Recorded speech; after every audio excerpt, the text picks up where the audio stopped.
In the winter of 1894, the most powerful man in England, Duke Alistair Blackwood, paid a fortune for a bride. He demanded perfection, obedience, grace, and silence. He chose Seraphina, the white swan of the Windermere family. But on the wedding night, as the candle flickered out, he didn't uncover a trembling, perfect wife. He found her twin sister Sylvia, the rebellious outcast who hated him. The world expected a scream, an annulment, or a murder. But when the Duke looked at the impostor in his bed, he didn't call the guards. He locked the door and smiled. This is the scandal they tried to bury. This is the story of the counterfeit Duchess. The Windermere estate was a crumbling monument to a fortune long since squandered.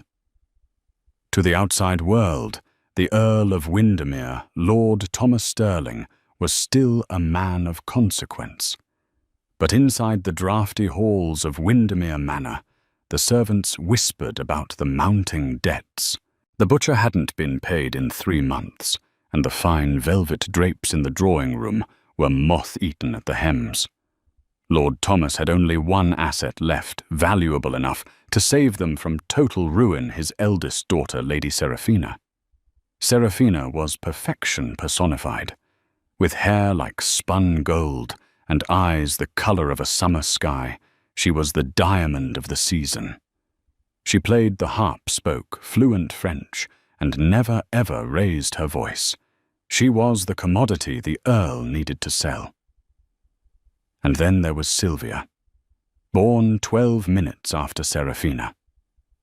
Sylvia was the mirror image of her sister in features, but that was where the resemblance ended. Where Seraphina was gold, Sylvia was bronze. Where Seraphina was silence, Sylvia was a storm. Sylvia preferred riding astride to side-saddle read philosophy instead of poetry, and had a sharp tongue that had earned her the nickname the Wild Mare among the local gentry. While Seraphina was groomed to be a duchess, Sylvia was largely ignored, left to roam the moors and manage the failing accounts her father refused to look at. "It is done," Lord Thomas announced one rainy Tuesday evening, throwing a heavy parchment onto the dining table. The wax seal was black, the crest of the Blackwood family. Sylvia froze her fork, hovering over her meager plate of roasted pheasant. Seraphina went pale. "The Duke of Blackwood," Seraphina whispered, her voice trembling. "Father, they say he killed his first wife. They say he has a heart of stone. They say he is the richest man in Britain." Lord Thomas snapped, pouring himself a glass of wine he couldn't afford. "And he has offered a dowry that will clear our debts and restore this family to glory. You marry him in 3 days. 3 days?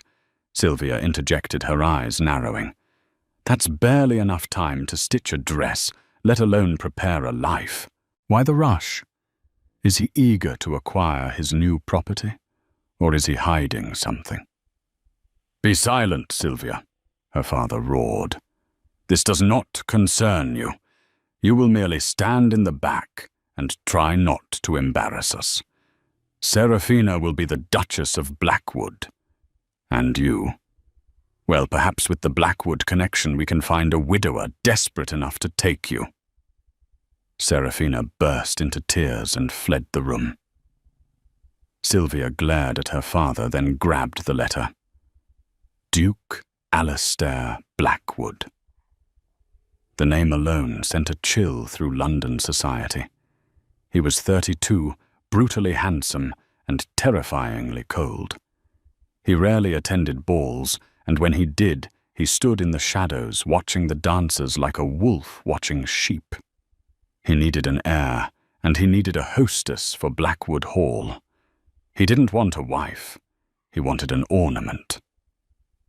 Sylvia went to find her sister. She found Serafina in the conservatory, weeping into a handkerchief. "I can't do it, Sylvia," Serafina sobbed. "I'm terrified of him. I saw him once at the opera. He looked at me as if I were a piece of meat he was inspecting for rot. And there's someone else."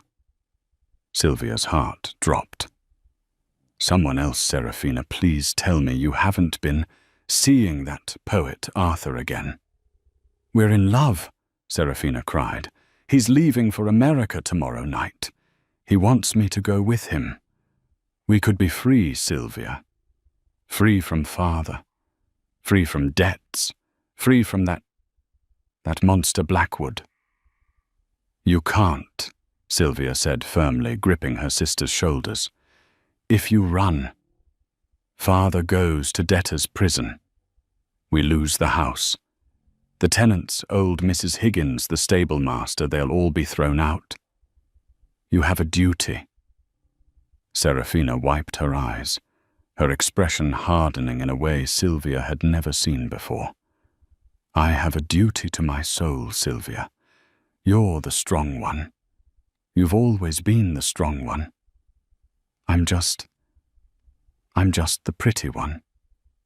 The next 48 hours were a blur of seamstresses and terror. The wedding dress arrived a monstrosity of white lace and pearls, costing more than the servant's maid in a year. On the morning of the wedding, a storm battered the coast. The wind howled against the windows of Windermere Manor. Sylvia woke early, a strange sense of dread settling in her stomach. She went to Serafina's room to wake her. The door was unlocked. The bed had not been slept in. On the pillow lay a note. "Forgive me. I choose love. Do not look for me." Sylvia stared at the paper, her blood turning to ice. She ran to the window. The carriage tracks in the mud were already filling with rain, but they led away from the manor toward the port. "Father is going to kill her," Sylvia whispered. Then a darker thought took hold. "No. The Duke will kill us all." She heard heavy footsteps in the hallway. Her father. He was coming to check on his investment. Panic, sheer and primal, seized Sylvia. If Lord Thomas found the room empty, he would send men to hunt Serafina down. He would drag her back in chains if he had to, or the Duke would withdraw his offer, and the family would be on the streets by nightfall. Sylvia looked in the mirror. She saw her own face, identical to Serafina's, save for the fire in her eyes and the sun-kissed tan on her skin from hours of riding. "Wash the tan off," she muttered to herself, her mind racing. "Powder. Lots of powder. Keep your head down. Don't speak." She didn't think. She didn't plan. She simply reacted. Sylvia stripped off her nightgown and pulled on the heavy, stiff wedding corset Serafina had left behind. When Lord Thomas burst into the room, Sylvia was standing by the window, her back to him, the veil already over her head. "Are you ready, girl?"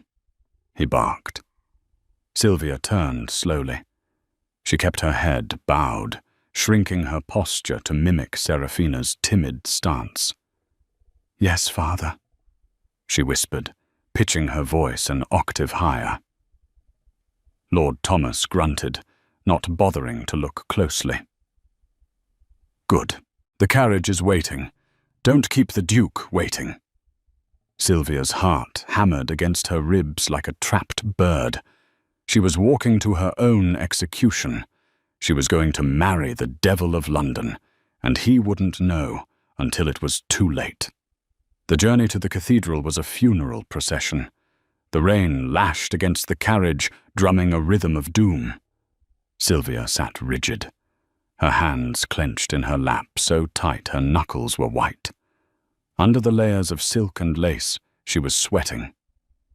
"What am I doing?" she thought. "This is madness. This is fraud. When he finds out, he won't just annul the marriage. He'll have me arrested. But every time she thought of confessing, she pictured Serafina on a boat to America, smiling finally free. And she pictured her father broken and destitute. Sylvia had always been the protector. She would protect them one last time. The cathedral was cold, smelling of incense and damp stone. The pews were filled with the curious eyes of the aristocracy. They hadn't come to celebrate a union. They had come to see the beast claim his prize. Sylvia walked down the aisle on her father's arm. Her legs felt like lead. Through the thick lace of the veil, the world was a blur of candlelight and shadows. And there he was. Duke Alistair Blackwood stood at the altar, tall and imposing, in a black frock coat. He didn't turn to watch her approach. He stood with the stillness of a statue. It was only when she reached his side that he finally looked at her. Up close, he was even more intimidating. His eyes were dark, intelligent, and utterly devoid of warmth. A scar ran faintly through his left eyebrow, giving him a perpetually skeptical expression. "Who gives this woman?" the bishop intoned. "I do," Lord Thomas said, practically shoving Sylvia forward. Alistair took her hand. His grip was firm, his skin cool. Sylvia suppressed a shiver. As he held her hand, she felt his thumb brush over her callus, the mark of a woman who rode horses and gardened, not a lady who sat in parlours. Alistair paused. Sylvia stopped breathing. He knows. He felt the callus. The Duke turned his head slightly, his eyes boring into the veil. For a second, the silence in the cathedral was deafening. Then he simply squeezed her hand, harder, this time almost a warning, and turned back to the bishop. "Proceed," Alistair said. His voice was a deep baritone that vibrated in Sylvia's chest. The vows were spoken. Sylvia forced her voice to be soft and breathy, mimicking Serafina's cadence. She promised to obey. She promised to serve. Every word tasted like ash in her mouth. "I now pronounce you man and wife," the bishop declared. "You may kiss the bride." Alistair lifted the veil. Sylvia squeezed her eyes shut, afraid that if she looked him in the eye, the deception would shatter. She felt his breath on her face, smelling of sandalwood and expensive tobacco. His lips brushed hers, brief, dry, and perfunctory. It wasn't a kiss. It was a seal on a contract. As they walked back down the aisle, the heavy organ music swelling around them, Alistair leaned in close to her ear. "You are trembling, my dear," he murmured. "Save your fear. You will need it later." Sylvia's eyes snapped open, and she looked up at him. For the first time, she forgot to be Serafina. She glared at him with the defiance of Sylvia. Alistair saw it. He saw the flash of fire in her eyes. His step didn't falter, but a corner of his mouth twitched upward. The reception was a blur. Sylvia sat at the head table, barely touching her food. She watched the guests, the hypocrisy of the ton on full display. They toasted the couple while whispering behind their fans. "She looks pale." Lady Catherine, a renowned gossip, and a woman who had once tried to entrap the Duke herself, whispered loudly, "Do you think she knows about the Duke's peculiar appetites?" Sylvia gripped her goblet. "Peculiar appetites? Drink!" Alistair ordered quietly, sliding a glass of champagne toward her. "You look like you are about to faint. I detest fainting women." "I am not faint," Sylvia snapped, forgetting her high-pitched voice. She quickly corrected herself, clearing her throat. I am merely overwhelmed, Your Grace." Alistair studied her over the rim of his glass. Overwhelmed. Interesting word choice. Most brides are overjoyed or terrified. You seem angry. "Is a wife not permitted to be angry?" Sylvia asked, testing the waters. "A wife is permitted whatever her husband allows," Alistair replied smoothly, "and I have little patience for temper tantrums." The carriage ride to Blackwood Hall took 3 hours. They travelled in silence. Alistair read documents by the light of a lantern, ignoring her completely.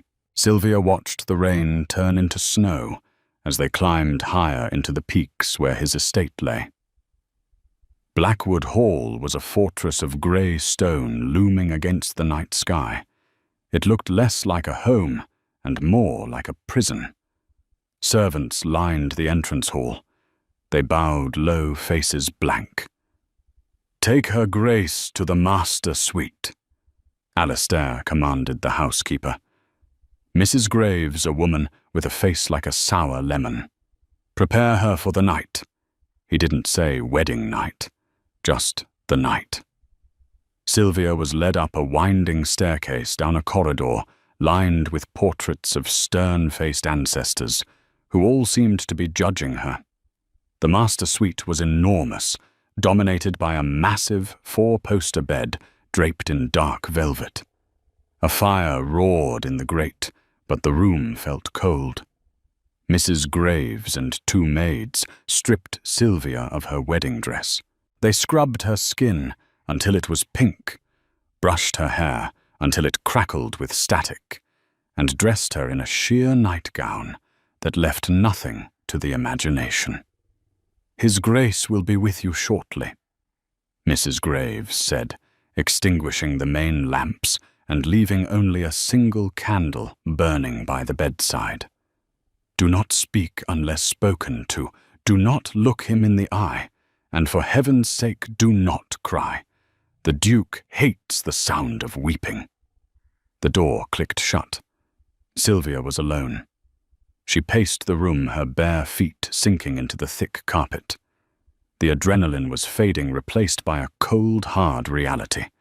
She was trapped in a room with a man she didn't know, a man rumored to be a monster, and she was about to commit the ultimate betrayal when he discovered she wasn't Serafina, the docile, perfect angel he had paid for. What would he do? She looked at the heavy brass poker by the fireplace. "If he tries to hurt me," she thought, grabbing the poker and weighing it in her hand, "I will not go down without a fight. I am Sylvia of Windermere, and I bow to no man." She heard the heavy tread of boots in the hallway. Sylvia quickly placed the poker back, though she kept it within reach. She scrambled into the massive bed, pulling the duvet up to her chin, her heart thundering against her ribs like a war drum. The doorknob turned. The door opened, and Duke Alistair Blackwood stepped inside. He had removed his coat and cravat. His white shirt was unbuttoned at the top, revealing a glimpse of dark skin. He looked tired, dangerous, and impossibly large in the confines of the room. He locked the door behind him. The click of the lock echoed like a gunshot. He turned to the bed. He didn't approach immediately. He walked to the side table, poured himself a glass of brandy, and took a slow sip, his eyes never leaving her face. "So," he said, his voice low and mocking, "the performance is over, is it?" Sylvia swallowed hard. I do not know what you mean, Your Grace." Alistair walked toward the bed. He stopped right at the edge, looking down at her. He reached out and grabbed her chin, tilting her face up to the candlelight. He studied her features with a forensic intensity, the shape of her nose, the curve of her jaw, the fire in her eyes. "You are very good," he whispered. "You have her face. You have her hair.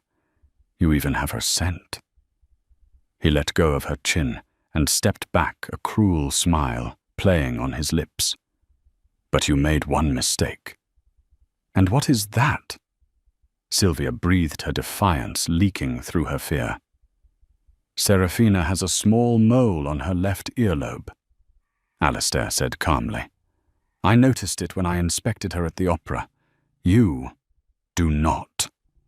Sylvia stopped breathing. Alistair took another sip of brandy. "Tell me, little impostor, where is my wife, and who the hell are you?" The silence in the room stretched so thin it threatened to snap.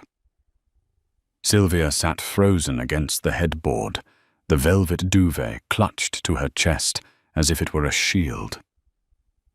Alistair Blackwood stood at the foot of the bed, swirling the amber liquid in his glass, his expression unreadable. He knew. The game was over before it had even begun. Sylvia took a breath, letting the air fill her lungs. She let the terrified hunch of her shoulders drop. She lifted her chin, shedding the persona of the meek Serafina, like a heavy cloak. When she looked at him this time, her eyes were sharp, calculating, and entirely her own. "I am Sylvia," she said, her voice steady and low. "Serafina is gone. She left with a poet. If you want to arrest me, call the constable. But know that if you drag my family's name through the mud, you will be the duke who was duped by a girl in a corset." Alistair stared at her. For a long moment he said nothing. Then a sound rumbled in his chest. It grew louder, echoing off the stone walls. He was laughing. It wasn't a cruel laugh, nor was it manic. It was a genuine, rich sound of amusement, as if he had just heard the best joke of the century. He walked over to the fireplace, leaning his arm against the mantelpiece, shaking his head. "Sylvia." He tested the name, tasting it. "The twin. The wild mare. I believe they call you in the village. I prefer the one with a brain." Sylvia retorted, swinging her legs out of the bed. She grabbed her silk robe and wrapped it tightly around herself. She was done cowering. "So what will it be, Your Grace? An annulment? A public flogging?" Alistair turned to face her, the humour fading from his eyes replaced by a sharp, predatory interest. "You think I want Serafina, that trembling milk-water creature? I needed a Windermere. I needed the bloodline to secure a legacy and stop my vultures of relatives from challenging my claim to this estate. I picked Serafina because she was the eldest. I expected a life of utter boredom. I expected to spend my evenings listening to bad harp music and feigned agreement." He took a step closer, his dark eyes locking onto hers. "But instead I find a woman who dares to look me in the eye. A woman who plotted a fraud against the crown and the church to save her sister." He tilted his head. "You have fire, Sylvia. I like fire." Sylvia blinked, thrown off balance. You aren't angry." "Oh, I am furious," Alistair said softly, though his tone suggested otherwise. "I don't like being lied to, but I am also a businessman, and I see an opportunity." "What opportunity?" "My cousin Silas," Alistair said, spitting the name out like poison. "He is convinced I am incapable of maintaining a household. He is waiting for me. To fail for my wife to flee in terror, so he can petition the courts to declare me mentally unfit, a lingering rumor from my father's madness, and take control of the Blackwood fortune. If I annul this marriage, Silas wins. He will say I couldn't keep a wife for a single day." Alistair set his glass down. "So we stay married. You will be Serafina to the world. You will be the perfect duchess. You will host the parties, you will charm the investors, and you will help me crush Silas." Sylvia narrowed her eyes.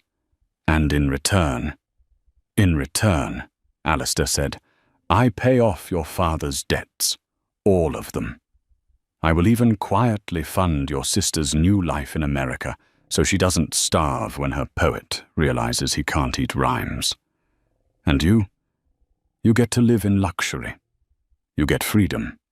As long as you play the role in public and private, you can be whoever you wish. You can ride red, manage the accounts if you're capable." I won't touch you. Not unless you ask. Sylvia felt a flush rise to her cheeks at the last comment, but she ignored it. She looked at the man before her. He wasn't the monster the gossips described. He was a strategist.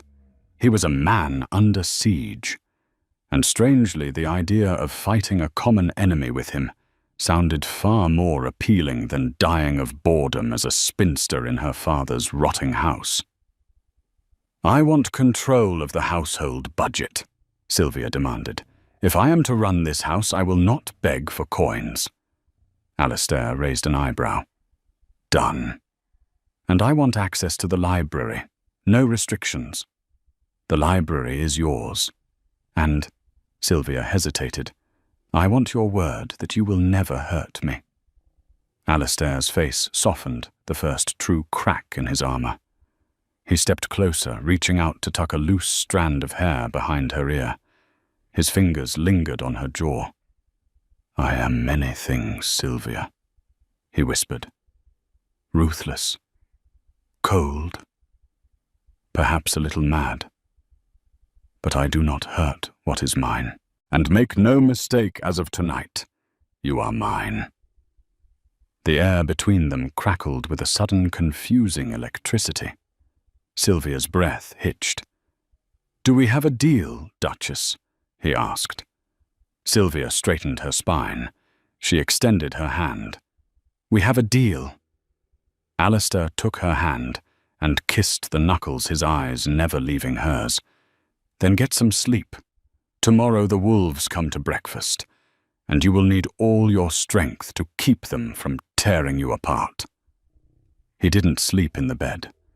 He took a blanket and slept on the chaise lounge by the window, his back to her.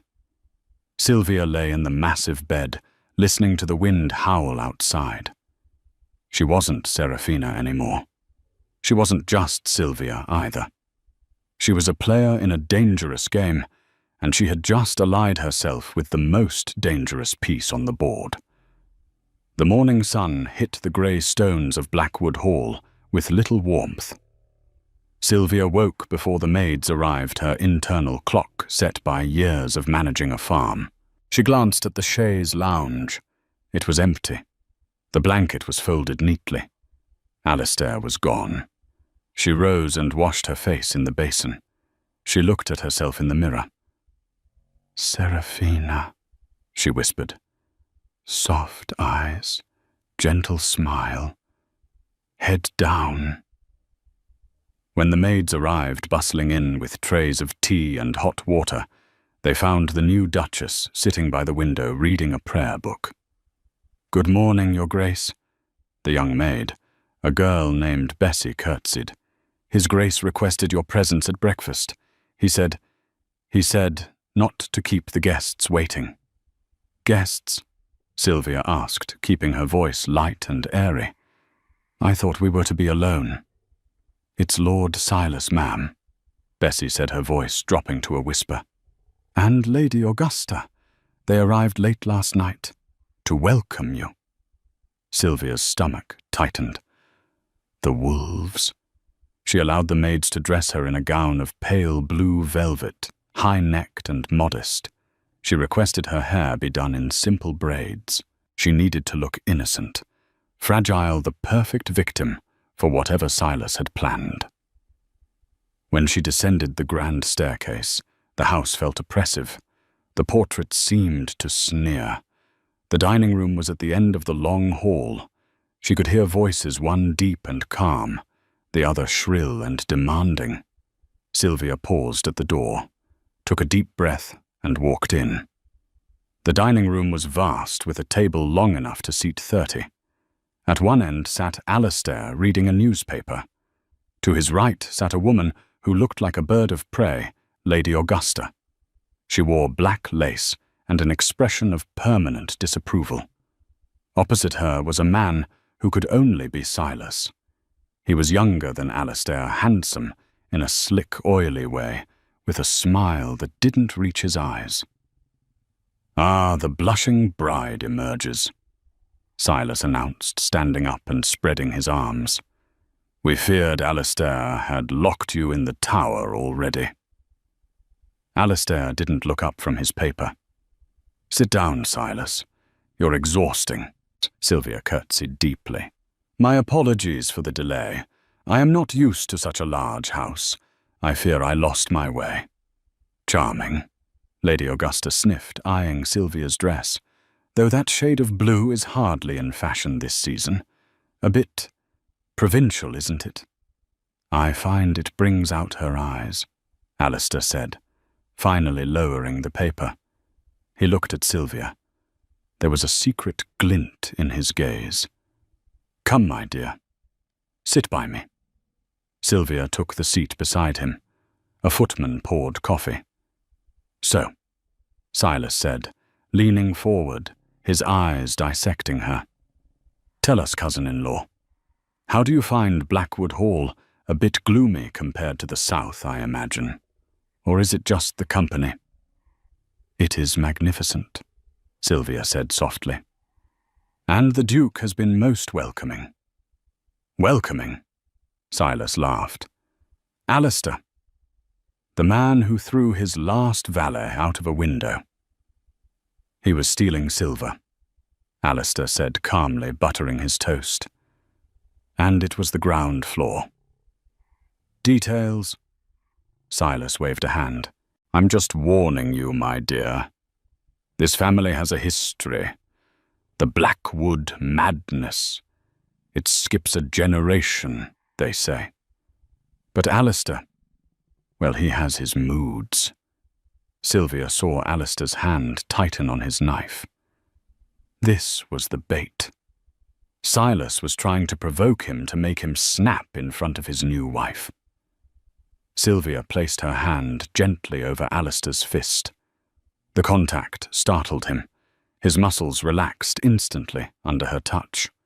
She turned to Silas, widening her eyes in feigned confusion.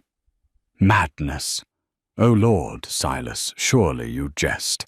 My father always says that genius is often mistaken for madness by those who lack the capacity to understand it. Perhaps Alistair is simply too clever for ordinary conversation. The table went silent. Silas's smile faltered. He had expected her to be scared. He hadn't expected a philosophical riposte wrapped in sugar. Well, I suppose, Silas stammered. And as for the gloom, Sylvia continued, warming to the game. I find shadows quite comforting.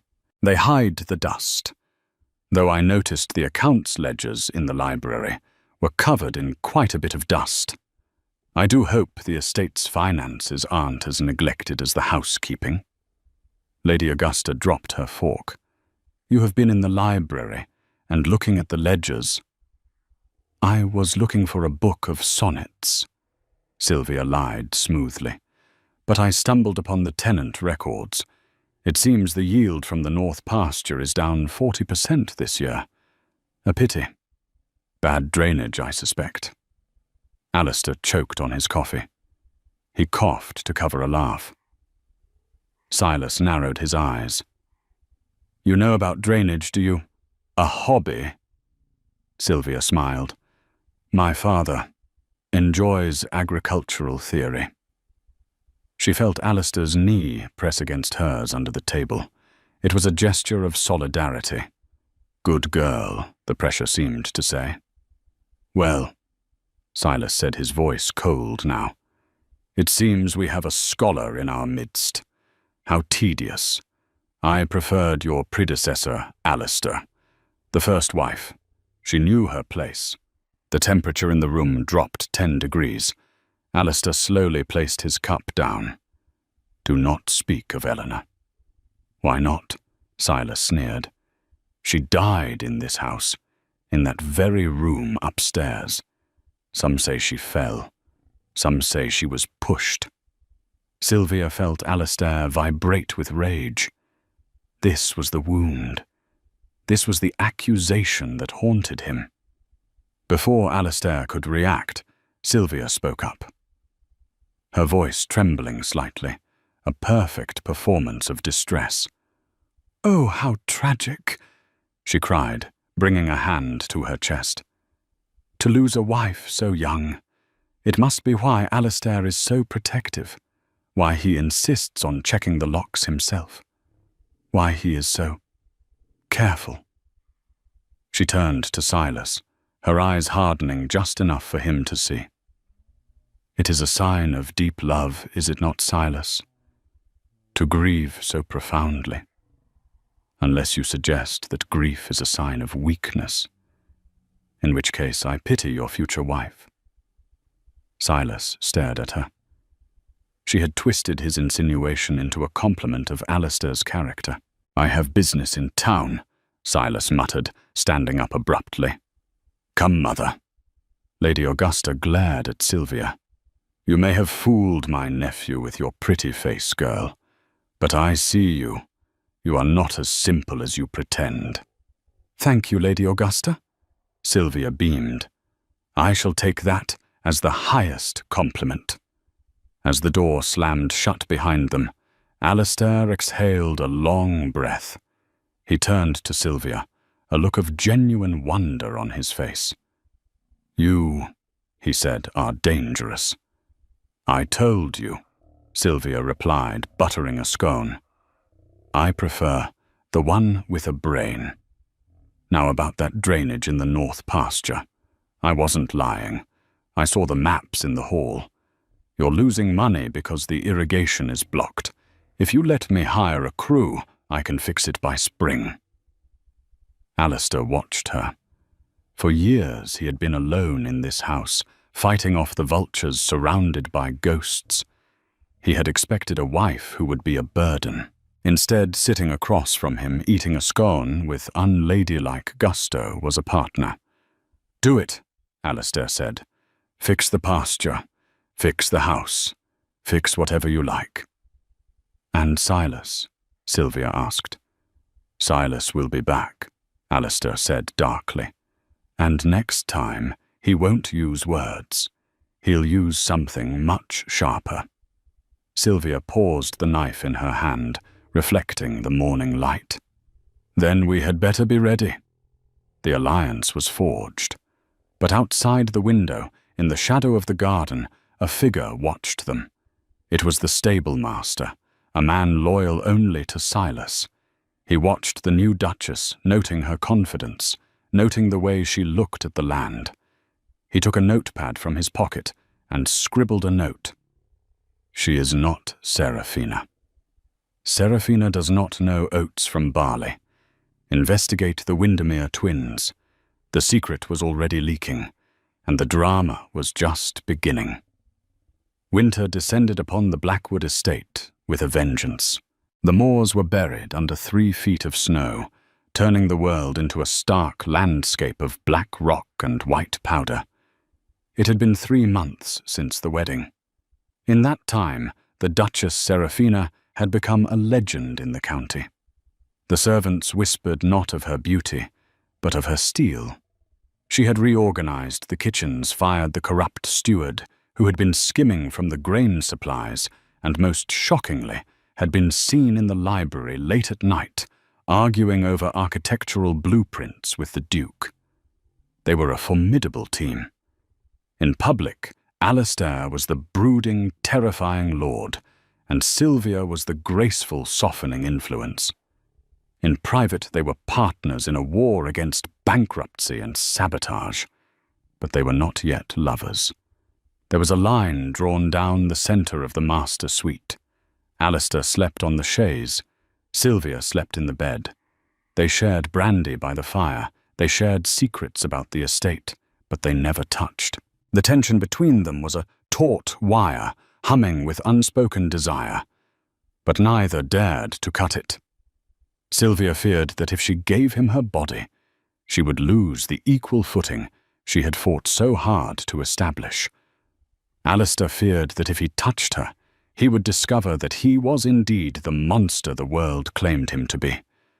The fragile peace was shattered with the arrival of the great winter hunt. It was a tradition the Blackwood family could not ignore. The local gentry, including the hateful Silas and Lady Augusta, descended upon the hall to hunt the wild stags that roamed the northern woods. "You must ride in the carriage," Alistair told Sylvia the morning of the hunt. He was fastening his leather gauntlets, looking every inch the predator. Serafina was terrified of horses. She once fainted because a pony looked at her sideways. "If you ride, they will know." Sylvia stood by the window watching the grooms prepare the horses. Her blood sang with the urge to be out there in the wind and the snow. "I cannot sit in a carriage for 4 hours, Alistair," she argued. "It's freezing. And besides, I'm bored." "Boredom is safer than the gallows," Alistair retorted. "Silas is watching. He has been writing letters to London. He is looking for proof. Do not give it to him." Sylvia sighed, conceding. "Very well. I shall be the delicate flower." The hunt began. Sylvia sat in the lead carriage wrapped in furs, Lady Augusta sitting opposite her like a vulture waiting for carrion. "It is strange," Augusta noted, her eyes sharp. "You used to vomit at the sight of blood, Serafina. Yet when the cook cut his hand yesterday, you stitched it up yourself without flinching." "Marriage has hardened me, Aunt," Sylvia replied coolly. "Alistair does not tolerate squeamishness." "Alistair," Augusta sneered. "He will tire of you, just as he tired of Eleanor." And then she drew a finger across her throat. Suddenly, a shout went up from the riders ahead. The carriage jolted to a halt. Sylvia looked out the window. Chaos had erupted near the tree line. A massive stag, cornered and desperate, had turned on the hunters. But it wasn't the stag that caused the panic. It was Alistair's horse. The black stallion, usually obedient, was rearing violently, frothing at the mouth. The saddle girth had snapped, sabotaged. Alistair was thrown, landing hard in the snow. The stallion, blind with panic, reared up its iron-shod hooves, aiming directly for the Duke's chest. The hunters froze. Silas sat on his mount, a cruel smile touching his lips. He was watching his cousin die. Sylvia didn't think. The instinct that had saved her family farm 12 times took over. She kicked the carriage door open. "Serafina, what are you doing?" Augusta shrieked. Sylvia ignored her. She gathered her heavy skirts in one hand and sprinted across the snow. She didn't run like a lady. She ran like a boy, fast and low. She reached the nearest rider, a young squire, paralyzed by fear. "Get down!" she roared, grabbing his leg and hauling him out of the saddle. She swung herself onto the horse's back. She didn't bother with the stirrups. She dug her heels in, urging the horse forward. "Hey!" she screamed, driving her mount directly between Alistair and the thrashing stallion. The stallion turned its fury on her. It lunged. Sylvia expertly wheeled her horse, using its shoulder to slam into the stallion's flank, knocking it off balance. She whistled a sharp, piercing sound she used to use to call the sheepdogs. The stallion froze, confused by the command. In that split second of silence, Sylvia leaped from her horse, landing beside Alistair. He was dazed, blood trickling from his temple. "Can you stand?" she hissed, grabbing his collar. "Sylvia!" He groaned, his eyes unfocused. "Get up, damn you, before it tramples us both." She hauled him to his feet, just as the grooms finally rushed in to restrain the maddened horse. Silence descended on the clearing.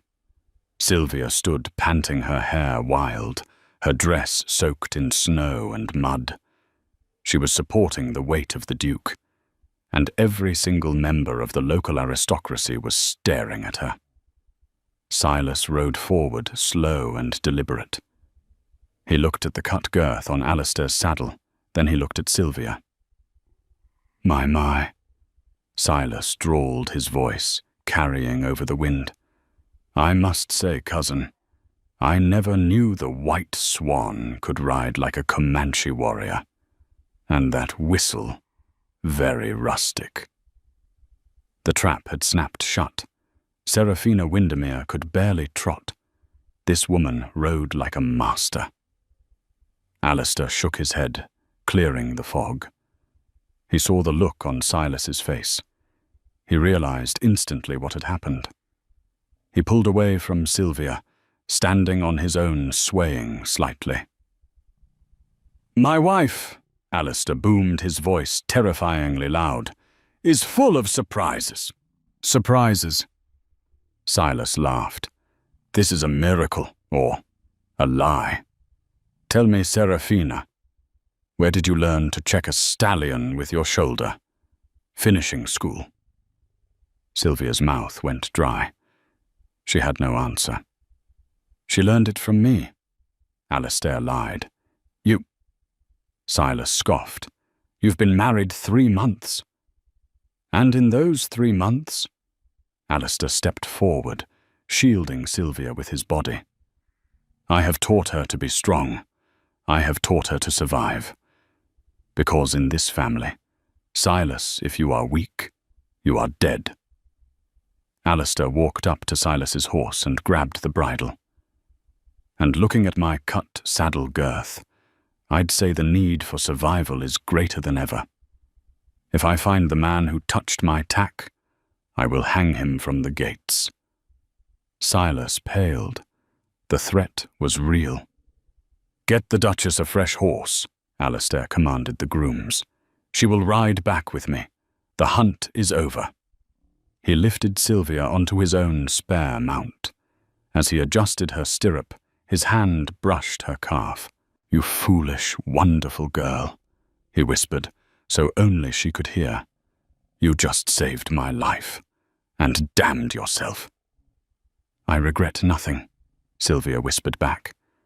But as they rode back to the hall, Sylvia saw a figure standing at the edge of the woods, watching the procession. It wasn't a servant. It was an old man in a ragged coat leaning on a cane. Lord Thomas, her father. He had seen everything, and the look in his eyes wasn't pride. It was greed. The storm that night was biblical. Thunder shook the foundations of Blackwood Hall, but the storm inside the library was far more dangerous. Alistair was pacing, a bandage wrapped around his head. Sylvia sat by the fire, her hands trembling as she held a cup of tea. "Silas knows," Alistair said. "He doesn't have proof yet, but he knows in his gut. He's going to dig until he finds the truth." "It's worse than that," Sylvia said quietly. "My father is here." Alistair stopped pacing. "Lord Thomas?" "I saw him in the woods. He's broke, Alistair. The dowry you paid. He gambled it away in 2 months. He's here for more. And now that he knows I'm playing the part successfully, he's going to bleed us dry." "Let him try," Alistair snarled. "I'll kill him." "You can't kill everyone," Sylvia cried, standing up. The cup rattled in its saucer. "Silas, my father, the servants who talk. Where does it end? We are building a life on quicksand." "Then we turn the quicksand to concrete," Alistair shouted back. He crossed the room and grabbed her shoulders. "I don't care about the scandal. I don't care about the title. I care about you." The confession hung in the air. Sylvia stared at him. You care about me?" Alistair's face softened, the anger draining away to reveal a raw, aching vulnerability. "Do you think I let you run my estate because I'm lazy? Do you think I lie to my family because I'm bored? Sylvia, I have lived in darkness for 10 years. Since Eleanor died, I haven't felt a single spark of life. Until you. You walked into this house with your chin high and your eyes full of fire, and you woke me up." He brought his hand to her face, tracing the line of her cheekbone. "I don't want Seraphina. he whispered. I never did. I want the wild mare. I want the woman who rides into danger to save a man she barely knows. I know him, Sylvia said, her voice breaking. I know he is stubborn. I know he drinks his tea with too much sugar. I know he carries the weight of the world on his shoulders. She leaned into his touch. And I know I love him. Alistair made a sound, half-groan, half-sob, and crushed his mouth to hers. It wasn't like the wedding kiss. It was hungry, desperate, and possessive. He lifted her up, sitting her on the edge of the heavy oak desk, scattering papers and maps to the floor. Sylvia, he murmured against her neck. My Sylvia. That night there were no lines drawn in the bedroom. The storm raged outside, but inside in the heat of the firelight, the marriage was truly consummated. It was a union not of duty, but of passion. For the first time in her life, Sylvia wasn't the second best, the shadow, the spare. She was the only thing that mattered. As she lay in his arms afterwards, listening to his steady heartbeat, she felt safe. But safety is an illusion in a house built on secrets. The next morning, the sun broke through the clouds, illuminating the snow with a blinding brightness. Sylvia woke alone in the great bed. She stretched, smiling, reaching out for Alistair. He wasn't there. She heard voices downstairs, shouting. Sylvia threw on her robe and ran to the landing. The front doors of the hall were thrown wide open. The cold winter air blasted into the foyer. Alistair stood at the bottom of the stairs, still in his shirt and trousers, a pistol in his hand. He was aiming it at the door. Silas stood in the doorway, looking triumphant. He was flanked by 2 constables, and behind him, shivering in a thin cloak, held up by Lord Thomas, was a woman. She looked like a ghost. Her golden hair was matted, her skin grey, her eyes hollow and terrified. Sylvia froze on the stairs. She gripped the banister so hard, a fingernail snapped. It was Seraphina. She hadn't gone to America. The poet had abandoned her in London, stealing her jewellery and leaving her penniless in a boarding house. Silas had found her. Put the gun down, Alistair, Silas crowed, stepping into the hall. The game is up. He pointed a gloved finger at Sylvia on the stairs. Arrest that woman, Silas commanded the constables. She is an impostor, a fraud, and she has seduced a peer of the realm under false pretenses. Alistair didn't lower the gun. If you take one step toward her, Silas, you will not live to see the trial. Alistair, stop! Sylvia screamed, running down the stairs. She couldn't let him commit murder, not for her. She reached the bottom of the stairs and threw herself between Alistair and the constables. She looked at her sister. Seraphina, she whispered. Seraphina looked up. There was no love in her eyes, only shame and a desperate clawing need for survival. I am the Duchess, Seraphina croaked, her voice raspy from sickness. She pointed a shaking finger at Sylvia. She locked me away. She stole my life. She forced me to run so she could take my place. Sylvia reeled back as if slapped. It was a lie. A monstrous, calculated lie. Her father must have coached her. If Seraphina claimed she was the victim, she could be restored to her position, and Lord Thomas would get access to the Blackwood fortune again. If she admitted she ran away, she was ruined. Sylvia looked at her father. Lord Thomas avoided her gaze, staring at the floor. He had sold one daughter to the Duke. Now he was sacrificing the other to save himself. You hear that? Silas grinned. Kidnapping. Identity theft. Take her away." The constable stepped forward, handcuffs glinting in the light. "Ma'am, you have to come with us." Sylvia looked at Alistair. He was white with rage, his finger tightening on the trigger. "No," Alistair said. "She goes nowhere." "Alistair, please," Sylvia said, tears streaming down her face. "If you shoot, you hang, and then Silas wins everything. Don't let him win." She placed her hand over the barrel of the pistol and gently lowered it. "I will go," Sylvia said, turning to the constable. She held out her wrists. "But know this, Silas. I may leave in chains, but I leave as the woman who saved this house. You are just the rat scurrying in the walls." The constable clamped the irons onto her wrists. The cold metal bit into her skin. As they dragged her out into the snow, past her weeping, treacherous sister, and her cowardly father, Sylvia looked back. Alistair was standing in the doorway. He wasn't shouting. He wasn't fighting. He was watching her with a terrifying, icy calm. He mouthed 3 words to her. "I am coming." Then the doors slammed shut. The courtroom in London was suffocating, packed with the elite who had come to watch the imposter Duchess hang. Sylvia stood in the dock, pale but unbowed.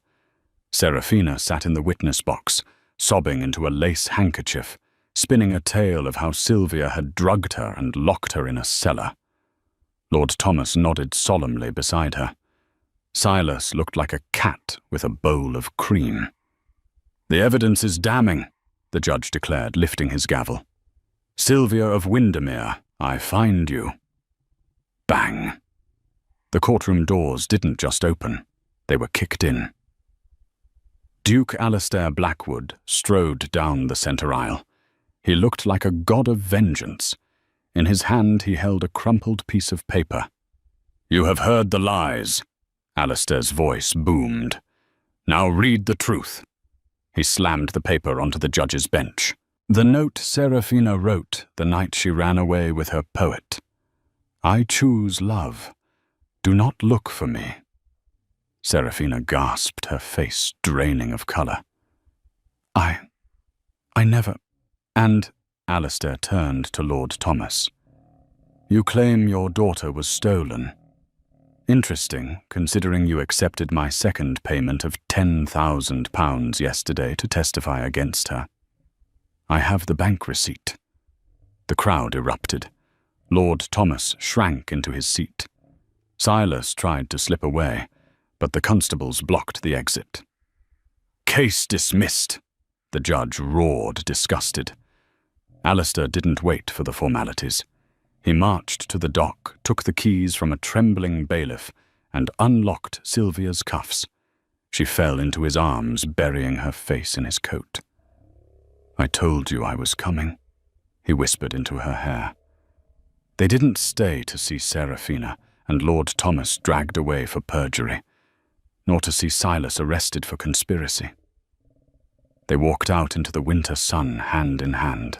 Back at Blackwood Hall, Sylvia finally took her place, not as a stand-in, but as the true mistress of the estate.